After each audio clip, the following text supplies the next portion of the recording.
स्वामी हरिदानंद महाराज ने नारी शक्ति पर प्रवचन करते हुए बताया कि पति पत्नी दोनों एक गाड़ी के दो पहिए हैं, दोनों समानांतर चलते रहे तभी गाड़ी चल पाती है। दोनों में से कोई छोटा बड़ा नहीं होता तथा दोनों को प्रेम से बात करके परिवार और दोहराने की बात कही, परिवार से लेकर राष्ट्र तक के निर्माण में नारी शक्ति का बड़ा महत्व है। स्वामी जी ने बताया कि इस जगत में पति पत्नी को एक दूसरे को भव सागर में पार करने में सहायता करनी चाहिए, क्योंकि दोनों ही इस भूलोक पर अपनी आत्मा का कल्याण करने के लिए आए हैं। दोनों को एक साथ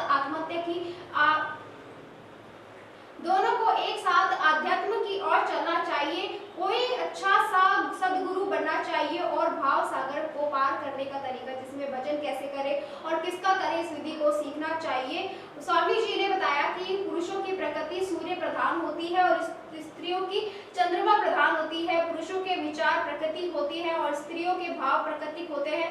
पुरुष अगर कोई बहुत बड़ी संकट में है तो दुख की घड़ी में है तो वह अंदर का दुख बाहर नहीं निकाल पाता, ना रो पाता है, क्योंकि उसमें उसका अहंकार बोलता है। परंतु यही दुख और तकलीफ अगर एक स्त्री को होती है तो वह सरल हृदय से अपना दुख सबके सामने कह देती है और भावुक होकर रो पड़ती है। उसको अपने मन और मान अपमान का कोई चिंता नहीं रहती है। आज सभी संतों ने नारी शक्ति को आध्यात्म व व्यवहार से जोड़कर समझने का बेहतरीन प्रयास किया।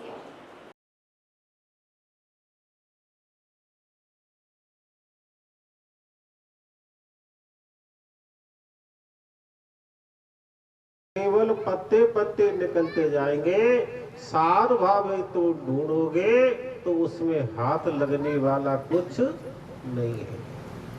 इसलिए भगवान शंकर कहते उमा कहूँ में अनुभव अपना, सत हरि भजन जगत सब।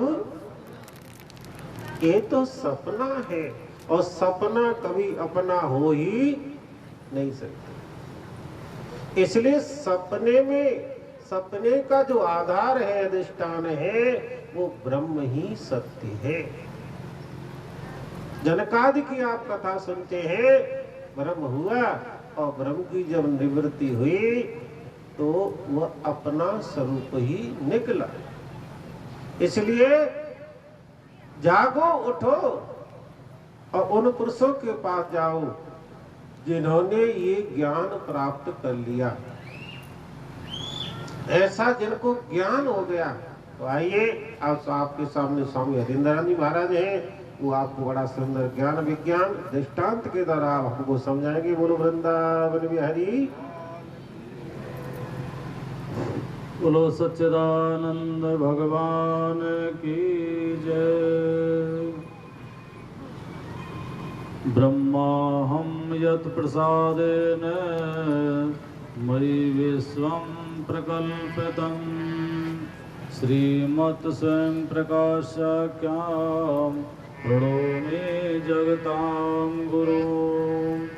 देहो नाहं श्रोत्रभागादिकानि नाहं, बुद्धिर्नाहं अध्यासमूलं नाहं, सत्यानंद स्वरूप चिदात्मा माया साक्षी कृष्ण एवाहमस्मि, माया साक्षी कृष्ण एवाहमस्मि। ओम